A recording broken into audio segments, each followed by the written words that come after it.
chả kiến nó bên này chết lòn nữa chả kiến chơi cho mình nè tú mù chén gai no nữa tụi mình tú người tú mình uống chè chỉ biết tú mình chén gai no nữa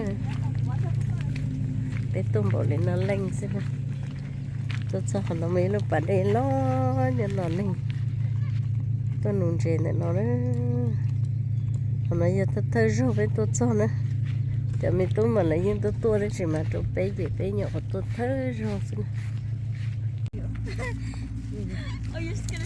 tôi nhớ theo tụi tú một cá lúc trong nó phố đã cứ đến rồi chỉ giờ cá mất thể được sao đến chưa là một sáng chỉnh trả nữa ha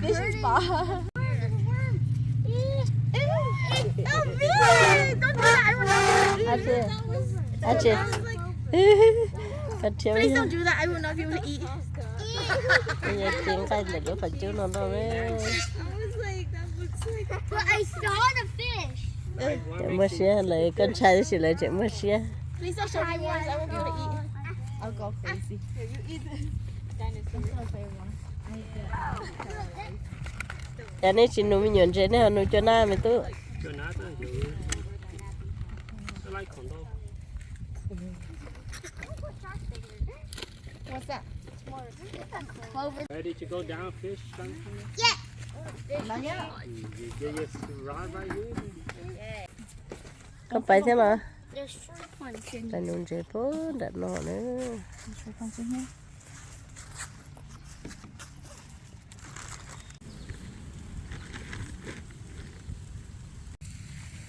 Thế là như là trên tàu thế à? Go around and you throw the trash. Trash is over on the other side. Right here.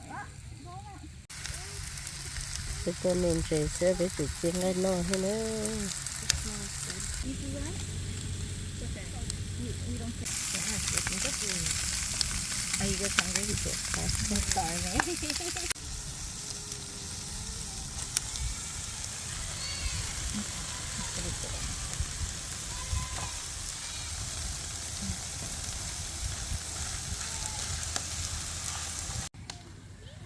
Cho mình tôi nuôi trên thì tôi chiên ngay nó thế nữa nó giờ của tôi mình xài thế của tôi nha có tôi mình tôi theo có tôi mình xài theo tôi mình xem gì nhá bố đợi tôi nè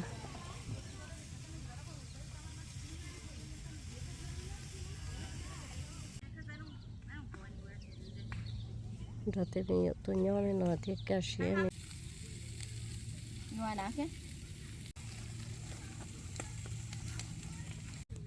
của tôi xài của cho mình nhớ nuôi trên phố đợi nó nè lên từ nấu lại đã nó một cô cái sợi giò thế nó ở là cho cô chú chị đó cho nên nó mà lên chú chị này nó ở cho cô chú chị tên nó cái này nếu mà bỏ chị hiểu chưa bây giờ mình pro thực hiện cái sự sụp bao nhiêu nào lo rồi bông nữa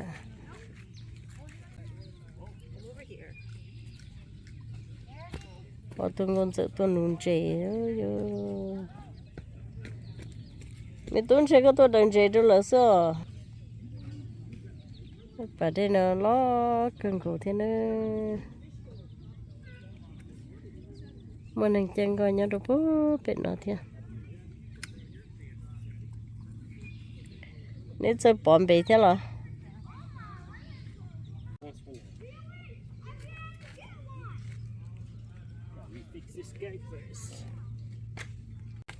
đấy còn chơi chuyện gần nhau bố bể nữa tụi mình đã lo chị tôi cho bể đâu đừng có sao tụi mình đã lo cho bể đâu đừng chị đừng chân sát đừng chị cái nữa nên sợ của thằng ấy thà đua kia sao thằng massage không có cơn cổ đi nữa để cho tôi chân có ôi yo pro lấy thủ với hả sao lấy từ nhá lấy từ rồi có xin đi chín nào là tôi lúc coi này chỉ nó là No. But I'm gonna take a picture of it.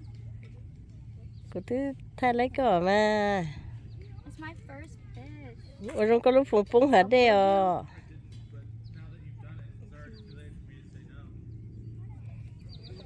tự nhiên xài nấu tới ít thôi nữa ở trong có lúc phùng phùng hết đây à I failed. Oh wait. Pull it up closer. Pull it up closer. There you go. dạ chả chơi chưa chả chơi nhà chuẩn bị cơ thế lại chơi chuẩn bị cơ nha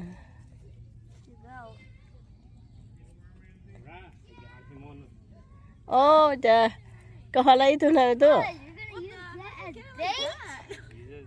ô chà tôi sẽ họ nhớ rỉ cha ôi yo mẹ mẹ bỏ bố tao này nó cho tụi gì cho bên cho bên nữa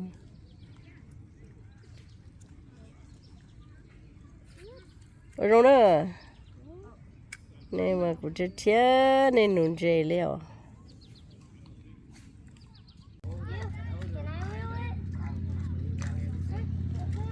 mất rồi nữa chứ tôi thử thế nữa cần nên mất sầu tao đó này bên đây cần nên mất sầu rồi đâu cũng Show it to. No, don't do that.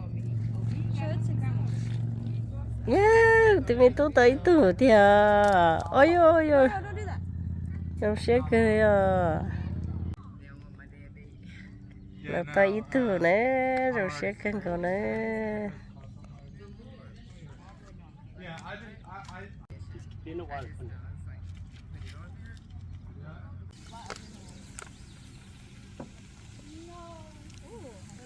Chẳng nói chơi bé cho nè tú nó mọt ít nó ít tay mỏ nó nữa đây là nó ít tay mỏ lên nó chơi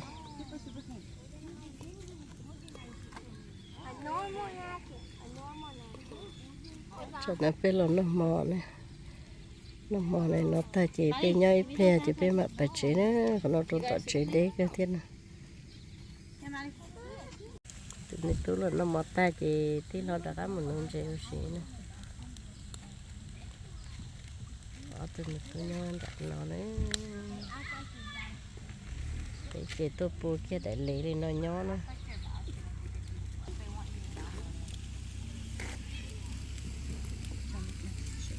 cho nó luôn luôn luôn để vật tí rồi nó chỉ vật tí con tôi rồi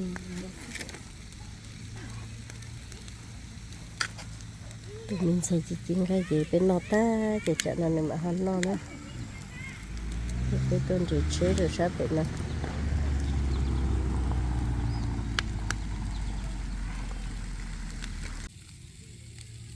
You want to knock it? Put it down, put it down, put it down, put it down. Put it down. nón chế là sao chị mua xe chỉ mua xe I guess we're ready to go. Don't come back here. Don't come back here. Never mind, I'll take this track. thiết thiên ra thì phải làm một chế nữa Throw away your worms. tôi cái kia bỏ đồ tận nó đi Since they want to come here so badly. tôi ta tận nó đây phải được phải chú chia đấy On the table. Take them down to the dog. Careful, guys. I want to carry the mini one. Why is it so tiny? Lily, is this yours or Venus? bây giờ mình thấy tha đua rồi chế phô đặt nó nữa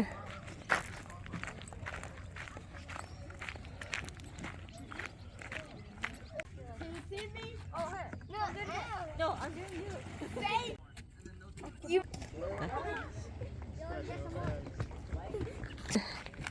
chọn tôi là thì tiếc gì thay đua mà bỏ kỹ thế gì mà chọn tôi lại nữa